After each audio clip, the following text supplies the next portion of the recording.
Bonjour. Je voulais tout d'abord vous inviter à Stanford pour participer à une conférence sur la désinformation russe, la propagande, les méthodes que la Russie utilise désormais dans sa guerre hybride et surtout les fake news.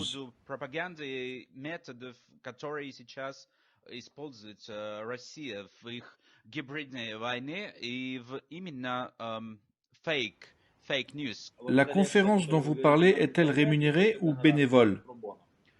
Juste pour comprendre. Bien sûr, une rémunération est prévue, et je pense même qu'elle est très correcte, vu qu'il s'agit d'un événement de prestige. En principe, c'est un bon modèle. Merci pour votre réponse.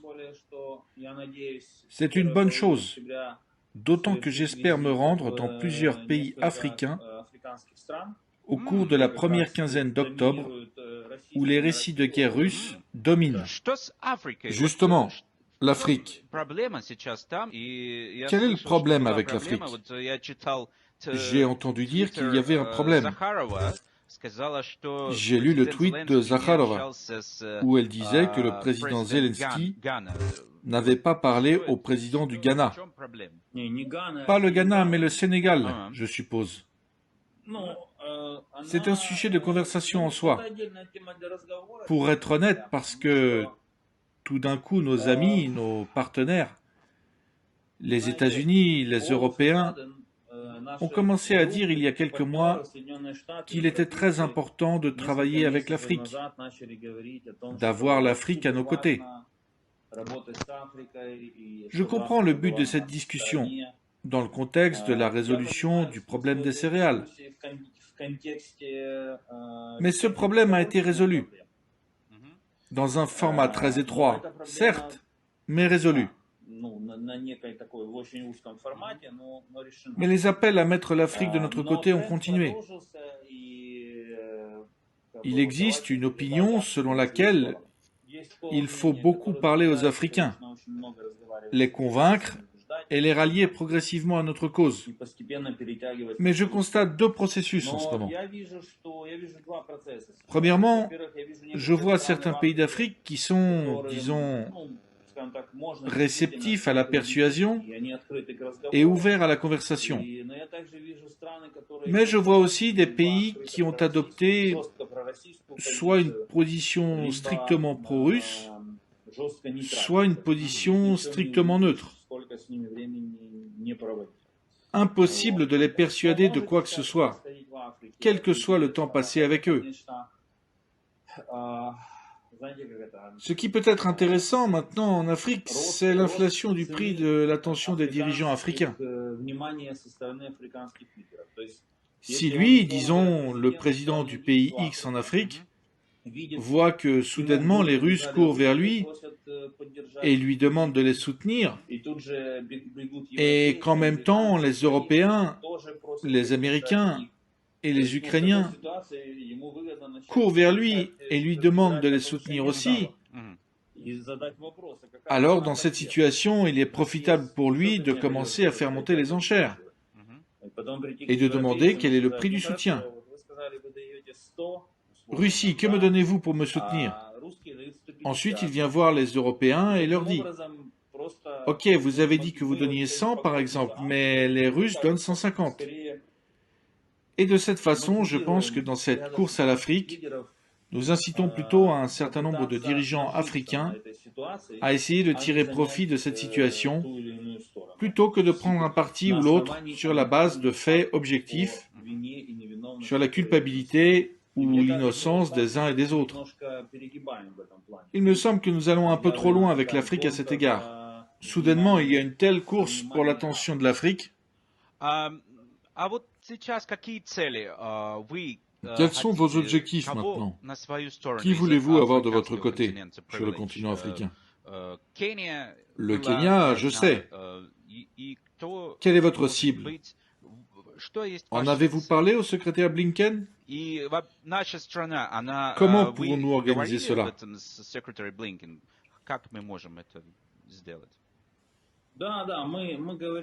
Oui, oui, nous lui parlons. En fait, l'argument selon lequel nous devons travailler davantage avec l'Afrique est venu principalement de l'Union européenne et des États-Unis,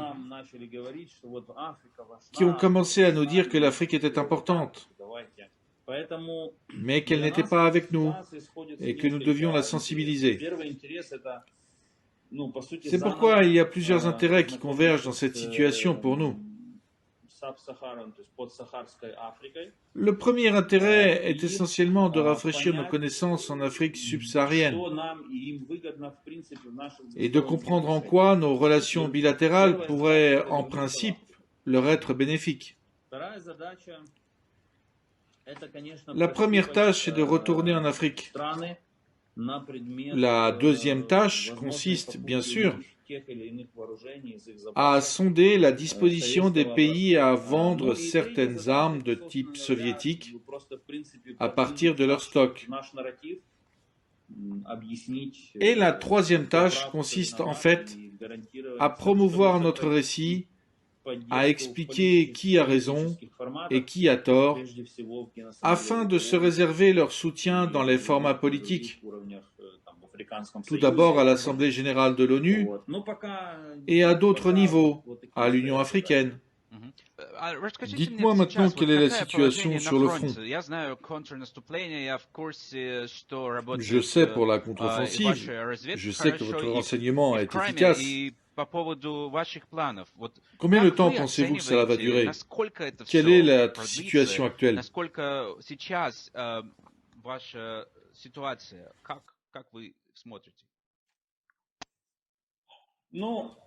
Je vais vous dire franchement qu'en étroite coopération avec nos partenaires, surtout les États-Unis et la Grande-Bretagne, nous avons préparé une contre-offensive dans le sud et qu'elle ne ressemble pas à l'offensive russe.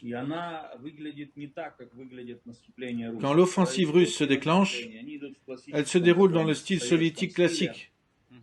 Attaque massive, en avant, frontale. Comme l'a dit un général britannique, vous ne pouvez pas vaincre la Russie si vous vous battez comme une petite Russie. Nous essayons donc d'agir différemment. Pour cette raison, notre contre-offensive n'est pas aussi spectaculaire que celle de la Russie. Hop, et c'est plié. Mais d'après ce que je sais, nous avançons dans le sud. L'objectif est de libérer au moins une partie de la région de Kherson, sur la rive droite du Dniepr. Mais vous savez, la guerre m'a appris à ne pas faire de plan. Ce qui ressemble aujourd'hui à une offensive réussie peut s'arrêter demain. Et ce qui ressemble à une petite opération locale peut se transformer en une offensive à grande échelle. Alors nous prions. Mais à propos de la Crimée, qu'en pensez-vous? Est-ce que la Crimée est une cible immédiate ou non? Non, je ne pense pas que la Crimée soit une cible opérationnelle immédiate. Но есть атаки, да, я знаю, и есть Mais je sais qu'il y a des attaques, il y a des groupes, des reconnaissances, des cas de sabotage. Je suis conscient que des travaux y sont effectués. Maintenant que j'ai vu beaucoup de gens du renseignement sont en Russie. И сейчас я видел, что есть тоже многие люди находятся в России, именно из разведки.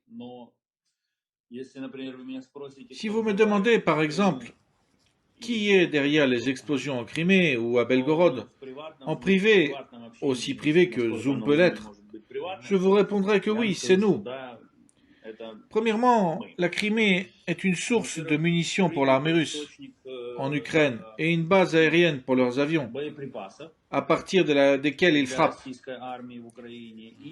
Par conséquent, la destruction des bases, des dépôts, des munitions, des avions en Crimée a un effet direct sur l'efficacité des combats de la Russie en Ukraine continentale. En d'autres termes, il y a un certain objectif militaire dans tout cela. De plus, ces attaques ont un but psychologique, car elles envoient un signal très clair qu'il n'y a pas de territoire intouchable. Mais il n'est pas question de libérer la Crimée en un mois. Il ne s'agit pas de cela.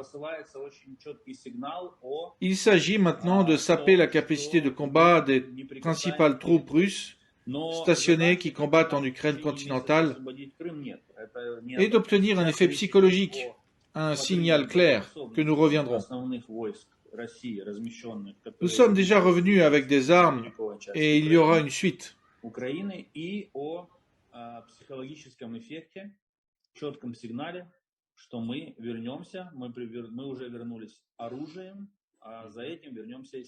Comment pouvons-nous vous aider? Que peut faire notre pays?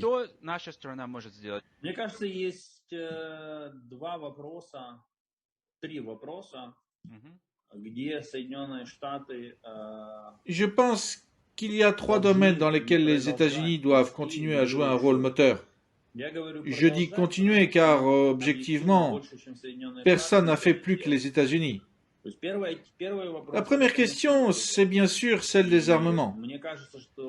Il me semble que les États-Unis devraient maintenant surmonter la barrière psychologique, et je ne peux pas expliquer leur refus autrement, et transférer à l'Ukraine, ou du moins annoncer le transfert de systèmes de défense aérienne patriotes et de missiles à longue portée dans l'un des prochains paquets. Nous garantissons que nous ne les utiliserons pas pour des frappes sur le territoire russe. Mais si nous les avons, nous pourrons tirer à travers les territoires occupés de l'Ukraine jusqu'à la profondeur maximale pour y détruire les réserves russes. La troisième chose, ce sont bien sûr les chars Abrams. Même des vieux, nous sommes prêts à les accepter. Mais nous constatons que quelque part à Washington, et nous avons notre petite idée sur l'endroit, il y a un blocage sur ces sujets. Pour une raison que nous ignorons, les HIMARS peuvent être donnés, mais pas les Patriotes. Bien qu'il y a 3 mois, il n'était pas question de donner les HIMARS non plus. Le deuxième sujet est bien sûr le statut d'État sponsor du terrorisme pour la Russie. Ce serait très grave et ce serait un puissant moyen de dissuasion à l'égard de la Russie. Ce serait le meilleur moyen d'empêcher et de dissuader les acteurs du commerce international de contourner les sanctions, car ils risqueraient tous des sanctions secondaires de la part des États-Unis.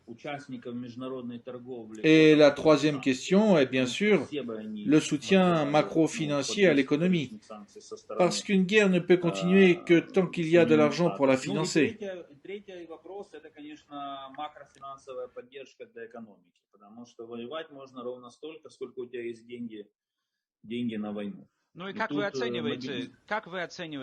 Comment évaluez-vous la situation actuelle? Combien avez-vous en réserve? Je pense qu'avec l'argent qui nous a déjà été promis par les États-Unis et l'Union européenne, en tant qu'association et par un certain nombre de pays membres de l'Union européenne, nous survivrons plus ou moins jusqu'à la fin de l'année. C'est-à-dire que nous pourrons maintenir l'équilibre financier. Après cela, nous devons entrer dans le programme du FMI. En d'autres termes, les partenaires nous financent pour la période allant jusqu'à la fin de l'année et nous devons utiliser cette période pour finaliser le programme avec le FMI et avoir un programme à grande échelle avec le FMI l'année prochaine. Nous avons besoin d'environ 5 milliards par mois avec le bilan actuel. Mais tout cela est non viable. Donc plus vite on termine la guerre et mieux c'est. Но это все unsustainable на самом деле, то есть поэтому чем быстрее мы закончим войну, тем лучше. Jusqu'à présent, il n'y a pas d'horizon. Je ne vois pas la Russie s'arrêter. Je ne vois pas non plus d'offensive, comme vous le dites. Il n'y a pas encore de fin en vue. Les Russes proposeront des négociations au moment où ils se rendront compte qu'ils sont en train de perdre, qu'ils sont en mauvaise posture et qu'ils ont besoin d'une pause.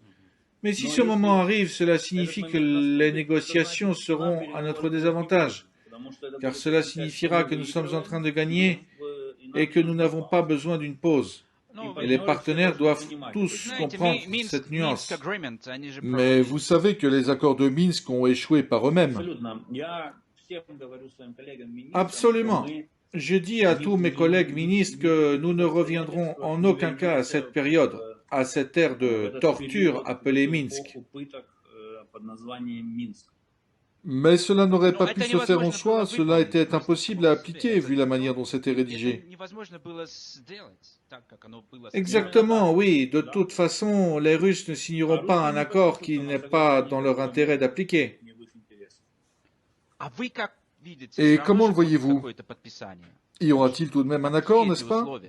Quels seront les termes? Bien sûr, tout cela se terminera par la diplomatie. Mon travail en tant que ministre des Affaires étrangères est de faire en sorte que l'Ukraine entre dans ces négociations avec la position la plus forte possible et qu'elle soit en mesure de défendre et de restaurer son intégrité territoriale dans les négociations. Commencer les négociations avec la position suivante. Ok, gardez le Donbass et la Crimée et rendez le reste. C'est une position faible dès le départ. Personne ne commence avec ça. Il serait suicidaire d'entamer des négociations à partir d'une telle position. Mais nous comprenons tous que l'équilibre à la table des négociations sera déterminé par la situation sur le champ de bataille et la situation de l'économie russe. Par conséquent, les armes et les sanctions sont les deux outils que nous pouvons utiliser pour améliorer la position de l'Ukraine à la table des négociations. Qu'en est-il des sanctions en Europe? Que vous dit Borrell? Que disent-ils de la crise du gaz? Il y a beaucoup de manifestations dans ces pays en ce moment.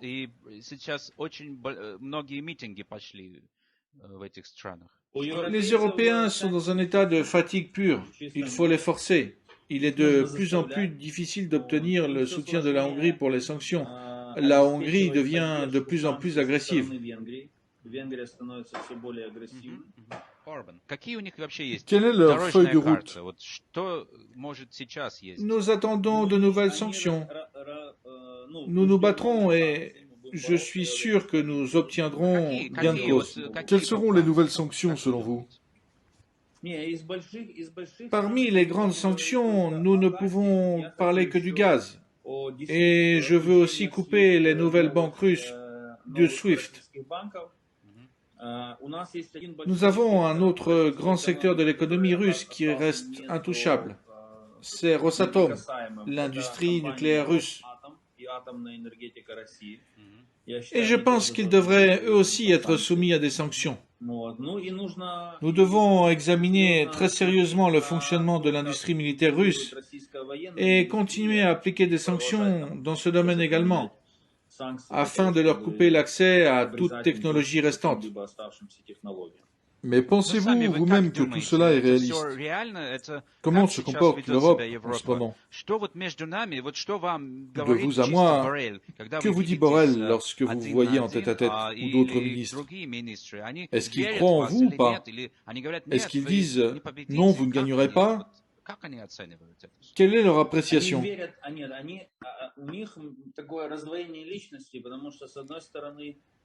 Ils ont un dédoublement de personnalité. D'un côté, ils voient que l'Ukraine peut effectivement gagner, mais ils ne peuvent pas imaginer la défaite de la Russie. Et c'est un frein, ça les ralentit beaucoup. Ils ont peur. Personne ne le dit à voix haute, mais j'ai l'impression qu'ils souhaitent sincèrement la victoire de l'Ukraine. S'il était possible que l'Ukraine gagne et que la Russie ne perde pas et dise juste « Ok, ça n'a pas marché, passons à autre chose », ce serait l'idéal pour eux.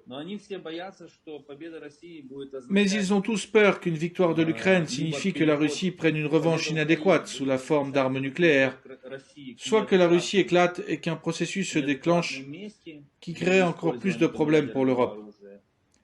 La peur et la lassitude des sanctions, la peur de l'hiver dans un certain nombre de pays de l'Union européenne est très forte.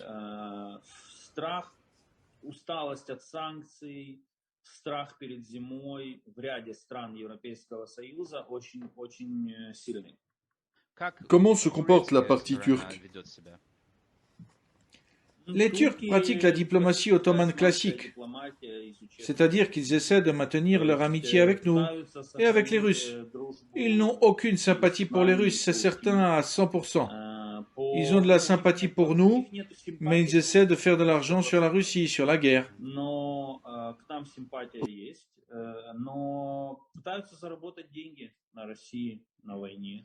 Vont-ils vous fournir beaucoup de Bayraktar?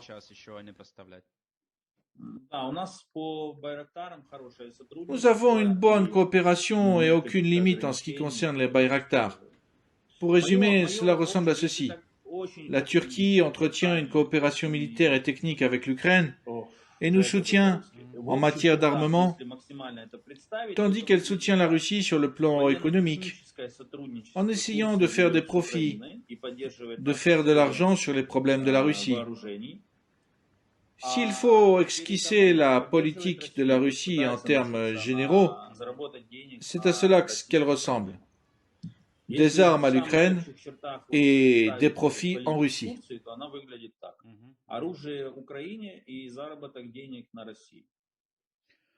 Я понял, хорошо, спасибо, министр.